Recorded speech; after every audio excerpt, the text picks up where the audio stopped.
आज का deep dive हमें ले जा रहा है एक महान संगीतकार और संत स्वामी हरिदास जी की दुनिया में। हाँ, जिनके जीवन और संगीत में अध्यात्म रचा बसा है। हमारे पास उनके जीवन, उनके दर्शन और हाँ, कुछ दिलचस्प किस्सों के भी स्रोत हैं। बिल्कुल। तो इस डीप डाइव का मकसद यही है कि स्वामी हरिदास जी के इस बहुआयामी व्यक्तित्व को समझे, एक महान संगीतकार, संत, गुरु। हाँ, और ये समझना जरूरी भी है। अच्छा, शुरुआत में एक बात थोड़ी उलझाने वाली है। उनके जन्म को लेकर इतनी अलग अलग जानकारी मिलती है। सही कहा। कहीं संवत 1537 लिखा है, कहीं 1480 या 1512 भी। और जन्म स्थान भी, मतलब मुल्तान से लेकर वृंदावन और अलीगढ़ तक के नाम आते हैं। बिल्कुल। और ये भिन्न मत ही असल में इस बात का इशारा है कि हम किसी साधारण व्यक्ति की नहीं, बल्कि एक ऐसी महान हस्ती की बात कर रहे हैं जिनके चारों ओर आप कह सकते हैं इतिहास और किंवदंतियों का एक आवरण सा है। चलिए, जो जानकारी उपलब्ध है उसके आधार पर उनके जीवन और योगदान को समझने की कोशिश करते हैं। सबसे पहली बात जो ध्यान खींचती है, सिर्फ 25 साल की उम्र में सन्यास। ये तो कमाल है। हाँ, बहुत कम उम्र थी और उन्हें नादब्रह्म योगी भी कहा जाता था। नाद ब्रह्म योगी, ये उपाधि अपने आप में क्या बताती है? मतलब क्या है इसका? देखिए, ये उपाधि बहुत गहरी है। नाद मतलब ध्वनि या संगीत और ब्रह्म मतलब परम सत्य। तो नादब्रह्म योगी वो हुए जिन्होंने संगीत के जरिए ही परम सत्य को पा लिया हो, उसका अनुभव कर लिया हो। अच्छा। ये साफ दिखाता है कि उनके लिए संगीत सिर्फ मनोरंजन या कला नहीं था, वो तो ईश्वर तक पहुंचने का एक साधन था, एक रास्ता था। और वो सारस्वत ब्राह्मण थे और उन्होंने सखी संप्रदाय की स्थापना की। उन्हें ललिता सखी का अवतार भी मानते हैं। जी हाँ, सखी संप्रदाय भक्ति का एक खास मार्ग है जिसमें भक्त खुद को कृष्ण की सखी मानकर उनकी सेवा और प्रेम में लीन रहता है। और हाँ, उन्हें ललिता सखी का अवतार माना जाना उनके आध्यात्मिक स्तर को दर्शाता है। यानी संगीत और भक्ति उनके जीवन में पूरी तरह जैसे घुले मिले थे। और वे सिर्फ गायक ही नहीं थे, है ना? नहीं, बिल्कुल नहीं। वो गायन, वादन और नृत्य, संगीत की तीनों विधाओं में पारंगत थे, मतलब मल्टी टैलेंटेड थे। अच्छा। उनकी रचनाओं में ध्रुपद और धमार जैसी जो गंभीर शास्त्रीय गायन शैलियां हैं, उनका जिक्र मिलता है। और उनके दो मुख्य ग्रंथों का उल्लेख है, नाद विनोद और केलीमाल। केलीमाल, इसमें उनके पद हैं? हाँ, केलीमाल में उनके रचे हुए करीब 108 पद, कुछ जगह 124 भी कहते हैं, संग्रहित हैं, जो उनकी भक्ति और संगीत प्रतिभा का प्रमाण है। और उनके शिष्यों की सूची तो देखिए जरा। तानसेन, बैजू बावरा, रामदास दिवाकर, ये तो वो नाम है जिन्होंने हिंदुस्तानी शास्त्रीय संगीत को नई दिशा दी। बिल्कुल जबरदस्त सूची है।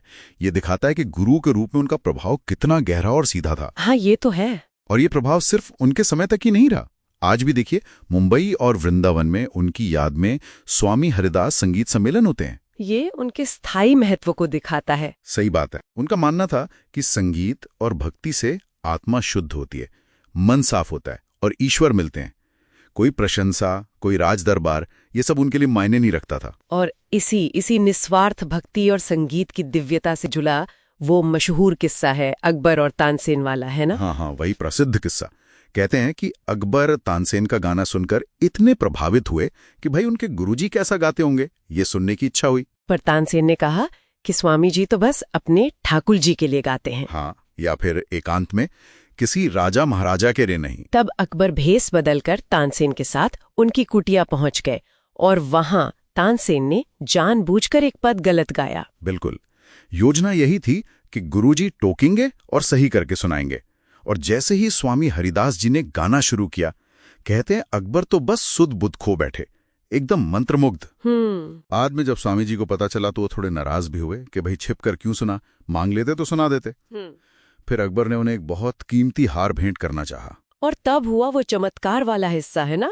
स्वामी जी ने वो हार पास खड़े एक हिरन को पहना दिया। हाँ, और वो हिरन जंगल में भाग गया। अकबर तो हैरान रह गए होंगे। जाहिर। हाँ, कथा के अनुसार जब अकबर ने हार की कीमत बताई तो स्वामी जी बस मुस्कुरा दी और फिर से गाने लगे। और देखते ही देखते कई हिरण वहां आ गए। और कमाल की बात है कि सबके गले में वही बेशकीमती हार था। अरे! तब स्वामी जी ने कहा कि उन्हें इन सांसारिक उपहारों की कोई इच्छा नहीं है। अकबर ने फिर क्षमा मांगी। अब देखिए, ये किस्सा चाहे ऐतिहासिक रूप से शब्दशः सच हो या ना हो, ये उनकी परम वैराग्य की भावना और उनकी जो दिव्यता मानी जाती है उसको बखूबी दर्शाता है। इसीलिए तो वो पूजे जाते हैं। बिल्कुल। और एक और अद्भुत घटना उनके जीवन से जोड़ी जाती है, श्रीधाम वृंदावन में भगवान बांके बिहारी जी की मूर्ति का प्रकट होना। सही कहा। उनके संगीत और भक्ति से ही बांके बिहारी जी प्रकट हुए ऐसा माना जाता है।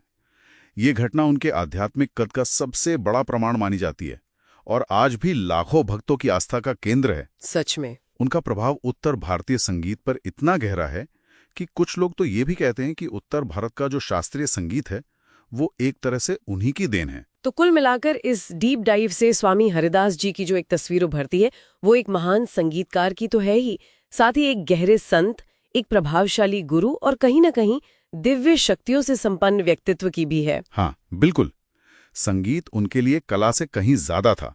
वो भक्ति था, ईश्वर से जुड़ने का माध्यम था। उनके जीवन से जुड़ी ये कथाएं, चाहे वो अकबर वाली हों या बांके बिहारी जी के प्राकट्य की, ये उनके असाधारण चरित्र और उनकी आध्यात्मिक ऊंचाई को ही दिखाती हैं। बिल्कुल, सांसारिक चीजों से वो पूरी तरह निर्लिप्त थे, वीतराग थे। और अंत में ये सवाल सोचने पर मजबूर करता है, कैसा होता होगा वो संगीत? मतलब वो संगीत जो सिर्फ और सिर्फ ईश्वर के लिए रचा और गाया जाए, बिना किसी सुनने वाले की परवाह किए, बिना किसी प्रशंसा की उम्मीद के। गहरा सवाल है। और क्या आज की दुनिया में, आज के दौर में उस तरह की निस्वार्थ कला का, उस समर्पण का कोई महत्व है या कोई स्थान बचा है?